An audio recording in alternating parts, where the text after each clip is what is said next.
আজকে খুব তাড়াতাড়ি বানানোর মতো একটা রুই মাছের খুব চটজলদি রেসিপি তোমাদের সাথে শেয়ার করছি, যেটা খেতে তো ভালো হবেই, আর মেন ব্যাপার হচ্ছে এটা কিন্তু একদম তাড়াতাড়ি হয়ে যায়। তো চলো রেসিপিটা তাহলে শুরু করি। প্রথমে রুই মাছগুলোকে নুন এবং হলুদ দিয়ে আমি 10 থেকে 15 মিনিট কিন্তু মাখিয়ে রেখে দিয়েছিলাম।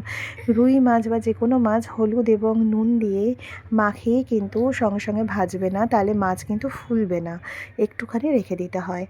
এরপরে তোমরা মাছ ভাজতে দিয়ে চলে এসো। সর্ষে, এখানে কালো সর্ষে আর সাদা সর্ষে আমি ব্যবহার করেছি, আর ব্যবহার করেছি ধনেপাতা, টমেটো, পেঁয়াজ, লঙ্কা আর সর্ষে। এটার একটা মিক্সিতে স্মুথ পেস্ট তোমরা বানিয়ে নাও।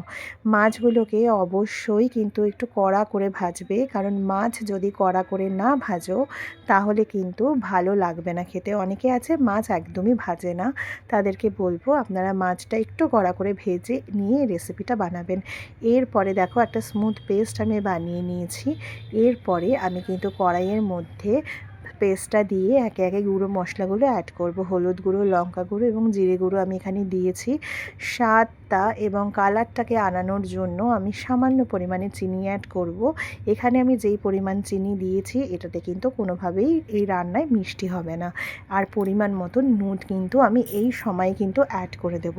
আর যেই কথাটা না বললেই নয়, এখানে আমি যে সর্ষেটা ব্যবহার করেছি এটা কিন্তু আমার শ্বশুরবাড়ির নিজেদের খেতে হাতে ফলানো সর্ষে, তাই এর স্বাদটা কিন্তু একটুখানি অন্যরকম।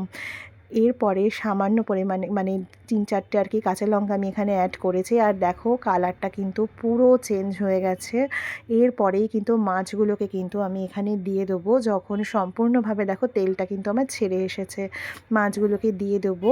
মাছগুলোকে দিয়ে কিছুটা নেড়ে চেড়ে ঠিক এই রকমভাবে মশলাটাকে সুন্দর করে মাছের গায়ে মাখানোর পর আমি অ্যাড করে দেবো পরিমাণ মতন জল। এটা কিন্তু খুব ঝোল হবে না, এটা কিন্তু একটু মাখো মাখো টাইপের হবে। আর এই দেখো আমি ঢেকে রেখে দিয়েছিলাম 5 মিনিটের মতন, তারপরে আমি ঢাকনাটা খুলেছি, ঠিক এই রকম একটা পর্যায়ে এসেছে। আর দেখতে দেখো কত সুন্দর লাগছে, আর এটা কিন্তু খেতেও কিন্তু ভীষণ ভালো হয়।